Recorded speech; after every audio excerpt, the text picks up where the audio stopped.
안녕하세요, 가치형입니다. 8월 13일 금요일 국내 시장이 마감되었습니다.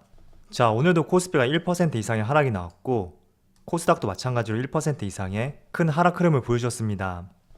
돌이켜보면 정말로 이번 주는 좋았던 하루가 없었던 것 같아요. 매일매일 하락만 나왔던 시장이었는데 한번 종목들을 살펴볼게요. 자, 먼저 코스피 상위 종목들을 살펴보면 어제하고 다르게 오늘은 삼성전자가 3% 이상의 큰 하락을 보여주었고 반대로 SK하이닉스는 소폭의 반등이 나왔습니다. 그리고는 삼성바이오로직스하고 SK바이오사이언스, 다시 한번 CMO 기업들의 좋은 흐름을 보여주었고 지수가 1% 이상 하락했음에도 불구하고 LG화학하고 삼성 SDI, 그리고 SK이노베이션까지 오늘도 2차전지 기업들이 좋은 흐름을 보여주었습니다. 그리고 코스닥을 보면 오늘 코스닥은 게임주의 하락세가 돋보였고 그리고 나머지 종목들은 큰 반등 없이 지수와 마찬가지로 약세 흐름을 보여주었습니다. 자, 그럼 수급을 한번 살펴볼게요. 먼저 코스피. 자, 코스피가 오늘까지 7거래 연속으로 하락이 나왔는데 작년 3월 초에 코로나로 인해 주가가 1400포인트까지 하락했을 때 그 당시에도 코스피가 최장기간 하락을 보여주었던 것이 7일이었습니다. 그런데 오늘도 하락을 보여주면서 그때하고 마찬가지로 7거래 연속 하락이 나왔고 이런 점을 봤을 때 아마도 다음 주에는 조금의 기술적인 반등이 나오지 않을까, 개인적으로 이런 생각을 해보고 있습니다. 그렇지만 외국인의 매도세, 정말 거칠게 매도세가 나오고 있거든요. 3일 전에도 1조 6천억 원, 어제는 1조 8천억 원, 그리고 오늘은 2조 6천억 원에 정말 보기 드물게 큰 매도세를 보여주고 있습니다. 그래서 외국인의 매도세가 좀 안정화가 되어야 될 것 같아요. 그래서 시점을 봤을 때 다음 주에 기술적인 반등이 나올 거라고 보여지지만 어쨌든 외국인의 매도세가 잦아들어야지 이런 반등이 나올 수 있는 것이니까 한번 다음 주에 외국인 흐름 잘 지켜보시고 또 환율의 흐름까지 같이 한번 지켜보셨으면 좋겠습니다. 그리고 코스닥. 오늘 코스닥도 마찬가지로 기관과 외국인이 동시에 순매도를 보여주었습니다. 이어서 삼성전자.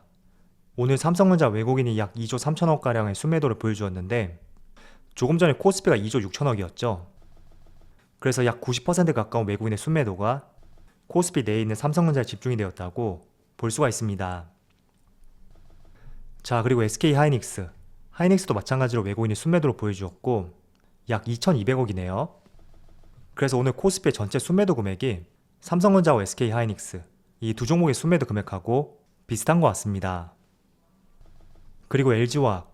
LG화학이 최근에 조금씩 상승 흐름을 보여주고 있는데 오랜만에 수급을 확인하니까 외국인의 매수세가 크게 들어왔고 조금 전에 반도체하고 코스피 지수 흐름과는 다르게 일주일 내내 외국인의 순매수가 들어왔습니다. 그리고 삼성 SDI도 마찬가지로 외국인이 순매수를 보여주었고 코스피 지수는 7거래일째 하락이 나오고 있지만 SDI는 7거래 연속으로 상승이 나오고 있네요. 자, 이어서 주체별 매매 동향을 살펴보면 먼저 외국인이 가장 많이 매수한 종목은 LG화학, 삼성 SDI, 카카오뱅크, 카카오, 네이버 이렇게 5종목을 순매수 상위 종목 올렸습니다. 그리고 기관을 살펴보면 크래프톤, SK이노베이션, 카카오뱅크, 카카오게임즈, 만도 이렇게 5종목을 순매수 상위 종목 올렸습니다. 자, 오늘도 반도체 관련주를 중심으로 약세 흐름이 나오고 있는데 특히 삼성전자가 조금 더 좋지 못한 흐름을 보이고 있습니다. 일단 왜 이런 하락이 나오는지에 대해서는 제가 어제 말씀을 드린 대로 하반기에 D램 가격이 정점을 찍고 이 가격이 꺾일 것이다, 그런 전망들이 계속 나오고 있고 또 여기에 불을 붙였던 것이 반도체의 겨울이 다가오고 있다는 모건스탠리에서 하이닉스를 팔아라 다소 부정적인 내용과 함께 매도 리포트를 발행하면서 국내뿐만 아니라 미국 시장까지 전 세계 반도체 시장을 얼어붙게 만들었던 하나의 주된 이유였습니다. 자, 그런데 모건스탠리는 이렇게 부정적인 의견을 제시했지만 사실 골드만삭스에서는 삼성전자하고 하이닉스는 여전히 괜찮다, 이런 의견과 함께 조금은 모건스탠리하고 반대되는 입장을 표했습니다. 그래서 이런 의견들을 보셨듯이 기관들마저도 의견이 서로 나뉘고 있기 때문에 타인의 의견이 아니라 스스로 여러 가지 생각을 해보시면서 판단을 하는 것이 무엇보다 중요하다고 생각을 하고 있습니다. 자, 그런데 외국계 증권사의 의견과 달리 반도체 현업에 종사하고 있는 실제 업계에서는 하반기 수요는 여전히 견조할 것이다, 이런 의견이 있었고 실제로 SK하이닉스 2분기 컨퍼런스 콜에서도 하반기에 반도체 수요는 여전히 견조할 것이고 특히 우리가 가격에 대한 부담감을 갖고 있는 D램 반도체 수요도 여전히 견조할 것이다, 이런 의견이 있었습니다. 그래서 내용을 종합적으로 설명해 보면 수요는 여전히 견조할 것이지만 단지 D램 가격이 꺾일 것이다. 이렇게 정리를 해볼 수가 있는데 우리가 조금 더 부정적인 면에 포커스를 하지 않았나. 저는 이런 생각이 들고 또 분명히 그동안 버텨왔던 분들의 투매가 크게 작용을 했을 거예요. 특히 삼성전자는 이런 구간에서 매수하신 분들이라면 아무리 주가가 조정을 보였다고 하더라도 7만원 후반대에서 주가가 밀리지 않았기 때문에 어느 정도 버텨보겠다 이런 생각을 하셨을 텐데 오늘은 결정적으로 7만 5천원 아래에서 이렇게 주가가 횡보하다 보면 그동안 오랫동안 버텨왔던 분들 그런 분들도 매도하고 보자는 그런 생각이 강해질 수밖에 없습니다. 그래서 지난번엔 SK하이닉스가 먼저 투매가 나왔다면 이번에는 그동안 조금 더 버텨왔었던 삼성전자에서 투매가 나오고 있다고 이해를 해볼 수가 있습니다. 자, 그런데 지금 상황을 돌이켜보면 지난 2018년하고 굉장히 닮아있는 모습이 있습니다. 그래서 지금부터는 2018년 상황에 대해서 제가 한번 말씀을 들어볼 테니까 한번 참조해 보셨으면 좋겠습니다. 자, 다들 아시겠지만 17년하고 18년 이 당시에는 반도체 업황이 정말 좋았던 한 해였습니다. 그렇다 보니 17년에서 18년으로 넘어갈 때 그 당시에 코스피가 2600포인트까지 갔었고 삼성전자하고 코스피 전체 지수 모두 신고가를 경신하였습니다. 그런데 2018년이 되면서 조금씩 내년 실적에 대한 불확실성이 커졌고 19년이 되었을 때는 반도체 사이클이 한풀 꺾일 것이다. 그런 이야기들이 조금씩 새어나왔습니다. 자, 날짜를 한번 보세요.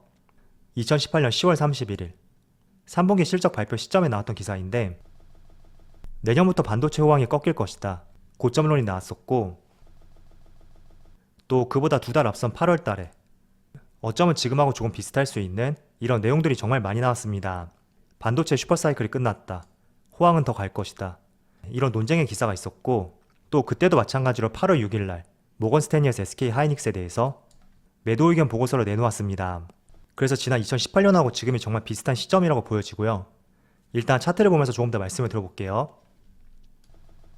자, 삼성전자의 차트를 보시면 제가 한 번에 표현하기 위해서 주봉 차트로 띄워봤는데 이때죠. 2017년 반도체 슈퍼사이클에 진입하면서 2017년 전체는 전반적으로 계속해서 우상향하는 흐름이 나왔습니다.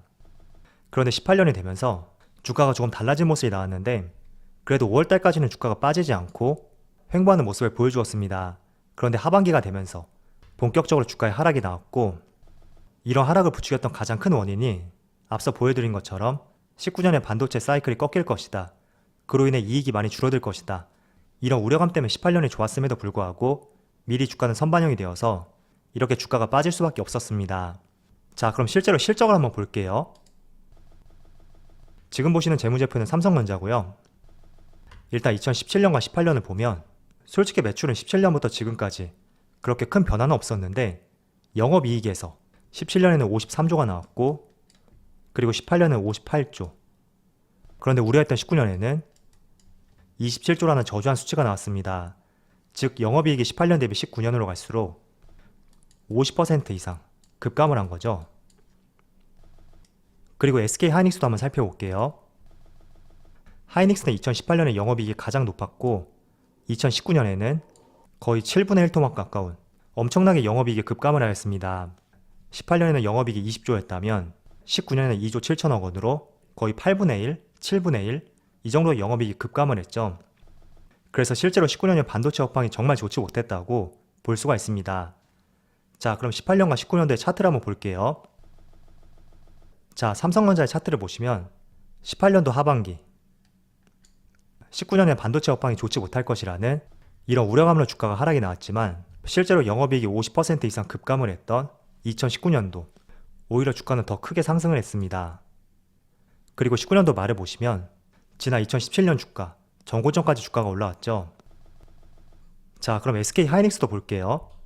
17년에 마찬가지로 주가가 크게 상승을 했고 18년에도 상반기까지는 한 차례 상승이 있었지만 하반기에 이렇게 주가가 꺾이게 되었습니다. 삼성전자하고 마찬가지로 19년에 반도체 업황이 꺾일 것이다. 이런 우려감으로 미리 반영이 되었고 실제로 19년도에는 영업이익이 7분의 1 토막 가까운 큰 급락이 났습니다. 그런데 보시는 것처럼 정말 업황이 좋지 못했던 19년이 되면서 주가는 하락이 아니라 상승 쪽으로 이렇게 방향을 돌려세웠는데 결론은 그거예요. 이미 내년에 실적이 좋지 못할 것이라는 이런 부정적인 내용들이 주가에 반영이 되었고 실제로 그 시점이 되었을 때는 이제 재료 소멸로 인한 주가의 상승 아주 간단하게 볼 수 있습니다. 그래서 지금의 삼성전자와 SK하이닉스도 충분히 18년 말과 같은 비슷한 시점에 놓여있다고 볼 수가 있고, 우리가 이런 시점을 조금만 지나게 된다면 이제는 더 이상 D램 가격이 하락할 것이고 기업들의 이익이 줄어들 것이다. 이 재료가 종목들에게 먹히지 않는 그런 시점이 있을 것입니다. 그래서 이런 말들이 있잖아요. 동이 트기 전이 가장 어둡다. 그런 말이 있듯이 과거 2018년과 19년도 이때와 지금을 조금 비교해 보시면서 내가 어떻게 결정을 해볼지 하나의 참조가 되었으면 좋겠습니다. 자, 삼성전자는 2019년에 영업이익이 마이너스 50%였고 SK하이닉스는 영업이익이 7분의 1 토박이 나왔습니다. 그런데도 오히려 주가는 하반기로 갈수록 상승이 나왔기 때문에 우리가 너무 이익이 줄어들 것이다, 여기에 대해 걱정할 것이 아니라 충분히 이런 내용들이 지금 반영이 되고 있는 과정 중의 하나이다, 이렇게 생각해 보시고요. 그렇다는 것은 4분기가 되었을 때는 실제로 D램 반도체 가격이 꺾인다고 하더라도 주가의 하락보다는 상승이 나올 가능성도 높다고 볼 수도 있습니다. 그래서 여러분들도 한번 직접 비교를 해보세요. 네이버에 들어가서 2018년하고 2019년도 삼성전자와 SK하이닉스의 영업이익을 비교해 보시고 실제로 주가의 방향이 어떻게 되었는지 한번 스스로 비교해 보신다면 우리가 정말로 우려하는 4분기 그리고 내년 상반기 실적, 정말 그 시점이 되었을 때는 주가에 또 하락이 나올까? 저는 조금 물음표가 생기거든요. 하물며 지금 SK하이닉스의 주가를 보시면 코로나 직전 가격대 이때죠. 이 당시보다도 주가가 지금 못한 위치에 있습니다.